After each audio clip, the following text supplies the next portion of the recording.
DTV news కి స్వాగతం. బుధవారం అసెంబ్లీ సమావేశాల ప్రశ్నోత్తరాల సమయంలో ఈ మేరకు రాష్ట్ర భారీ నీటిపారుదల శాఖ మంత్రి క్షేత్రస్థాయి పరిస్థితులను వివరించి చర్యలు తీసుకోవాలని కోరారు. ఉమ్మడి గుంటూరు జిల్లాలో పల్నాడు జిల్లా వరకే మొత్తం 150, చిలుకలూరిపేట నియోజకవర్గం పరిధిలో 57 వరకు ఎత్తిపోతల పథకాలు ఉన్నాయని, వాటన్నింటికీ కూడా గత వైకాపా ప్రభుత్వంలో 5 ఏళ్లు ఎక్కడ అనుమతులు చేయలేదని ఆవేదన వ్యక్తం చేశారు. నీటిపారుదల శాఖ మార్పులకు సంబంధించినటువంటి ప్రశ్న అధ్యక్ష, గుంటూరు జిల్లాలో లిఫ్ట్ ఇరిగేషన్స్ పల్నాడు జిల్లా వరకే 157 లిఫ్ట్ ఇరిగేషన్లు ఉంటాయి. ఒక చిలకలూరుపేటలోనే 57 లిఫ్ట్ ఇరిగేషన్లు ఉన్నాయి అధ్యక్ష.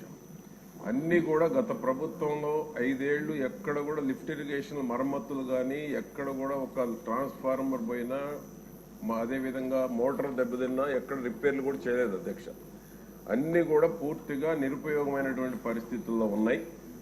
మీ ద్వారా నేను గౌరవ భారీ నీటిపారుదల శాఖ మంత్రులు కోరేటువంటిది, లిఫ్ట్ ఇరిగేషన్స్ రాష్ట్ర వ్యాప్తంగా కూడా ఇదే పరిస్థితి ఉంది.